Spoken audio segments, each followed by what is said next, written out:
Assalamualaikum warahmatullahi wabarakatuh. Hai semuanya, apa kabar? Di video kali ini aku akan bagikan lagi tips cara mengatur uang belanja mingguan. Alhamdulillah pagi hari ini sekitar jam 7 pagi, kebetulan ini tuh hari Minggu jadi hari libur. Aku berangkat ke pasar tradisional Pelabuhan Ratu. Dan seperti inilah suasana di pasar tradisional, cukup ramai ya teman-teman.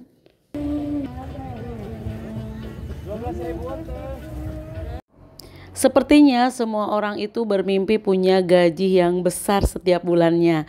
Lebih-lebih zaman sekarang ini harga-harga tiap hari itu makin melambung tinggi ya teman-teman. Kadang-kadang nggak bisa kita tebak. Sedangkan pendapatan kita ya stay di situ-situ aja. Tapi tentunya kita sebagai ibu rumah tangga harus pinter-pinter lagi mengatur bagaimana uang yang cuma segitu bisa mencukupi kehidupan kita. Nah, sebenarnya besar kecilnya penghasilan itu tidak menjamin kebahagiaan ya teman-teman. Persoalan utamanya itu bagaimana cara kita mengelola keuangan tersebut sebaik mungkin. Disesuaikan aja dengan kantong masing-masing, gak usah memaksakan, gak usah melihat orang lain.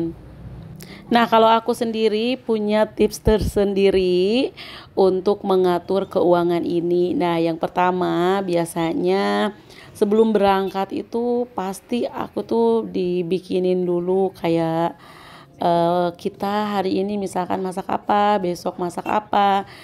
Walaupun nggak ditulis, yang penting udah terbayang gitu ya teman-teman.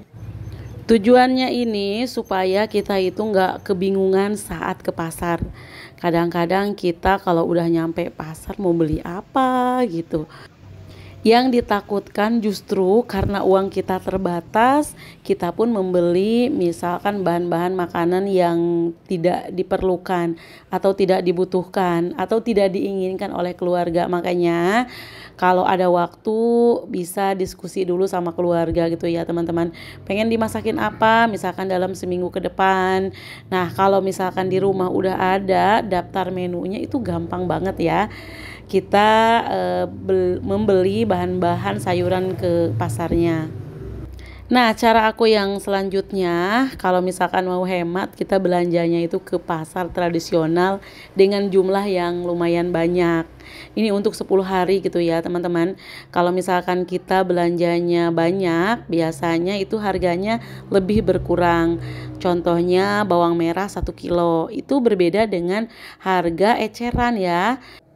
Nah, kemudian cara selanjutnya kita pun harus tahu bagaimana cara menyimpan sayuran tersebut supaya awet sampai 10 hari ke depan atau 1 minggu ke depan.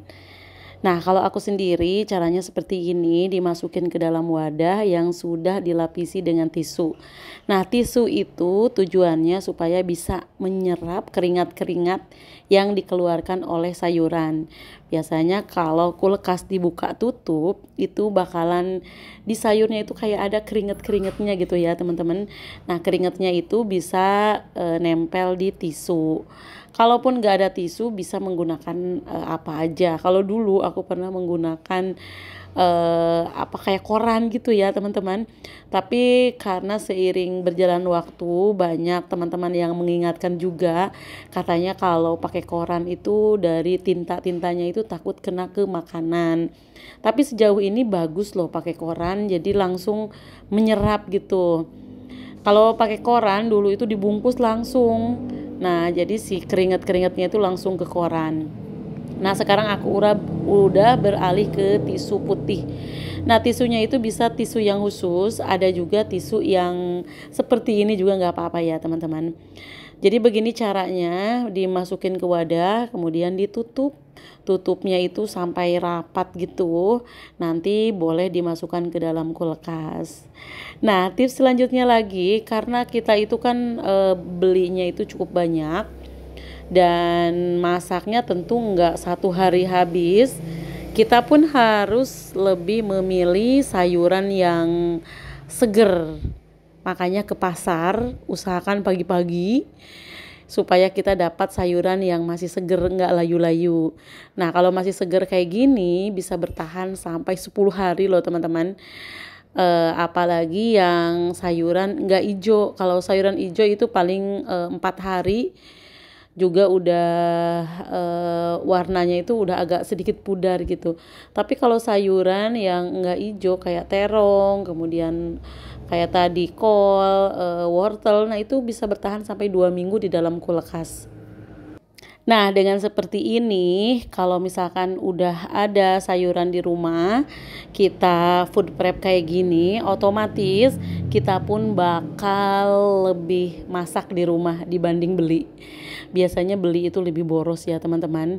Kalau beli sehari itu bisa sampai 50.000, tapi kalau misalkan belanja sayur kayak gini, 300.000 itu udah cukup untuk 10 hari loh.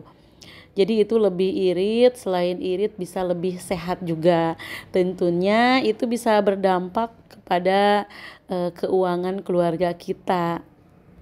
Nah, kemudian dengan belanja secara teratur, mau 2 minggu sekali, seminggu sekali, atau kayak aku ini 10 hari sekali, nah itu hematnya yang pertama bisa hemat uang pastinya. Karena kita nggak bolak-balik, karena bolak-balik itu kan pasti memerlukan kalau naik motor ya bensin, kalau misalkan nggak bisa motor naik kendaraan umum tentunya itu membutuhkan ongkos ya teman-teman. Jadi kalau cuma sebulan 3 kali itu masih lumayan aman.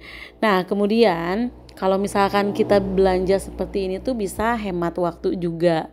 Karena kita kan cuma belanja 1 kali dalam 1 minggu. Nah misalkan belanjanya itu di hari Minggu.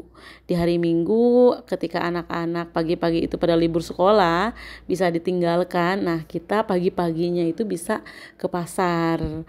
Jadi seperti itu ya, teman-teman. Walaupun pada awalnya memang food prep kayak gini tuh kayak males gitu ya teman-teman. Nah ini juga sama motong-motongin sayur kayak gini aku bersihin. Jadi dibuang dulu yang kotor-kotornya karena ini tuh nggak dicuci sama sekali ya. Jadi dari pasar sayurnya masih segar itu langsung dimasukkan aja. Kita bersihin aja yang kotor-kotornya.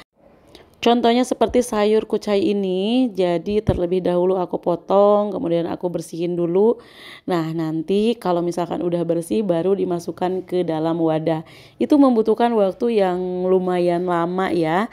Tapi 1 hari kita capeknya, 10 hari kita santainya. Nah, ini kalau dari pasar langsung kita beresin kayak gini. Biasanya yang paling lama motong-motongnya itu kayak kucai, kemudian kangkung, karena kita harus pilih-pilih gitu ya teman-teman. Jadi daun yang tuanya kita buang, kemudian daun yang mudanya kita ambil. Nah ini adalah suasana dapur aku, ini anak aku lagi masak sendiri ya teman-teman. Dia katanya mau bikin mie. Kalau misalkan teman-teman itu males food prep banyak seperti ini, bisa kita food prep dari yang ringan-ringan dulu, misalkan belanjanya 3 hari sekali atau misalkan belanjanya dalam jumlah yang sedikit dulu ya teman-teman, dicobain. Insya Allah lama kelamaan kita bakal terbiasa. Nah, kemudian kalau misalkan kita mau menyimpannya di dalam kulkas supaya lebih awet, kita itu harus menyimpannya dalam bentuk utuh kayak gini ya, jangan dipotong-potong dulu. Kecuali kalau untuk sayuran yang besok hari misalkan mau dimasak itu boleh dipotong-potong. Tapi kalau yang lumayan lama itu disimpannya secara utuh aja supaya lebih awet. Dan ini bawang daun aku beli segini. Nah ini tuh aku buang yang kotornya, kemudian si daun sama tangkainya itu aku pisahin. Jadi untuk tangkai biasanya itu sampai 2 minggu di dalam kulkas masih bagus. Kecuali yang daun-daunnya gitu ya teman-teman. Biasanya daun yang agak ujung itu bakal cepat menguning. Jadi itu yang harus didahulukan. Nah ini dia udah bersih, tinggal aku potong. Jadi untuk tangkainya ini disimpan di paling bawah.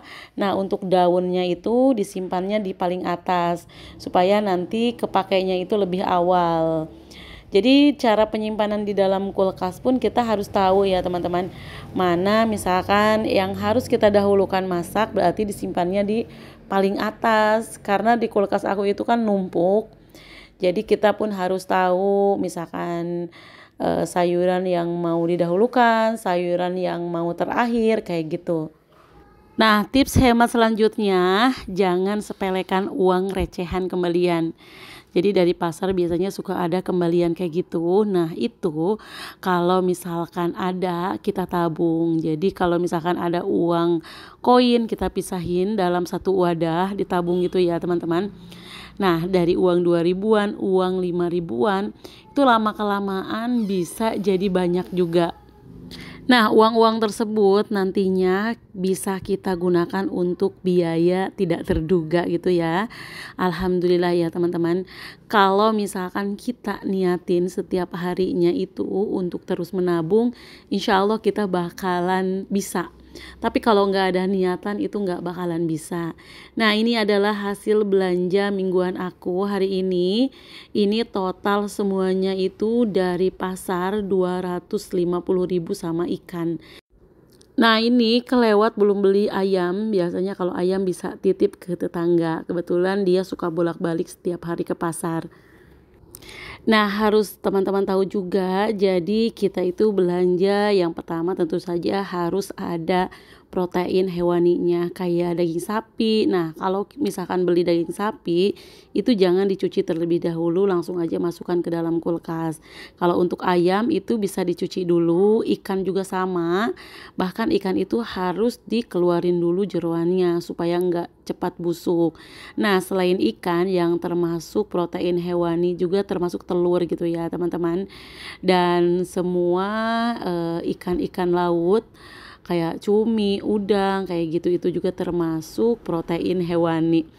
Nah, kalau protein nabati kayak tahu, tempe, kacang-kacangan kayak gitu itu masuknya ke protein nabati. Jadi tahu sama tempe juga masuknya ke protein gitu ya teman-teman. Nah, kalau sayur dan buah pastinya teman-teman udah pada tahu semuanya. Ada sayuran hijau, ada sayuran yang enggak hijau. Nah, seperti itu sayuran biasanya di dalam kulkas itu ada waktunya, terutama sayuran yang berdaun hijau kayak gitu. Jangan lebih dari 1 minggu misalkan, karena nanti bakal berubah warnanya. Tapi kalau sayuran yang berbentuknya buah kayak terong kayak gitu, nah itu bisa lama di kulkas. Nah, ada juga bumbu dan rempah-rempah. Kalau bumbu itu kayak bawang merah, bawang putih, bawang bombay, cabe, jahe, serai. Nah, kalau untuk bawang bombay kayak bawang-bawangan gitu lebih baik ditaruhnya di luar. Jadi kita jangan masukin ke dalam kulkas. Disimpan di udara terbuka aja. Sama halnya seperti kentang ya, teman-teman. Tadi aku beli kentang, kemudian kentangnya itu aku simpan di luar aja, nggak dimasukin ke kulkas. Nah, karena aku tuh pengen semuanya berguna, jadi untuk sampah-sampahnya aku masukkan ke dalam wadah ini supaya nantinya bakal jadi pupuk. Jadi semuanya itu nggak ada yang kebuang sia-sia. Nah, teman-teman, jangan lupa juga kalau misalkan kita mau memasukkan sayuran ke dalam kulkas, kita bersihin dulu kulkasnya. Walaupun kulkasnya ini terlihat bersih karena sayurannya kan kita masukin ke dalam wadah, tapi tetap aja suka ada remahan-remahan kecil. Jadi itu harus kita elap. Karena itu berpengaruh untuk kesehatan juga. Kalau tempatnya kotor nanti banyak bakteri. Nah, ini dia sayurannya udah dimasukin ke dalam wadah, ini udah terlihat rapi dan nanti kita bisa susun. Nah, seperti ini ya teman-teman penyusunannya. Kalau aku lebih memilih warnanya yang senada juga biar di kulkasnya itu rapi terlihatnya. Nah, ini udah mau aku masukkan ke dalam kulkas semuanya. Ini bisa muat semuanya ya teman-teman. Nanti bisa dilihat sendiri bagaimana caranya. Nah, ini jadi caranya itu untuk bagian bawah itu dikosongkan. Wadah yang bawah biasa yang naruh sayuran itu aku ambil aja taruh di luar. Nah, untuk bagian bawah itu bisa sampai 6 wadah di bawahnya, jadi lumayan.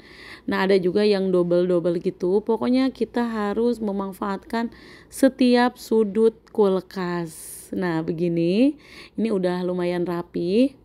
Tips yang paling terakhir kalau misalkan kita mau ngirit, lebih baik kita tanam sendiri sayurannya kalau ada lahan. Seperti aku ini di pesantren, kebetulan ada lahan, aku di sini nanam kangkung, kemudian secim, ada kacang panjang dan sebagainya. Terima kasih, semoga bermanfaat. Assalamualaikum.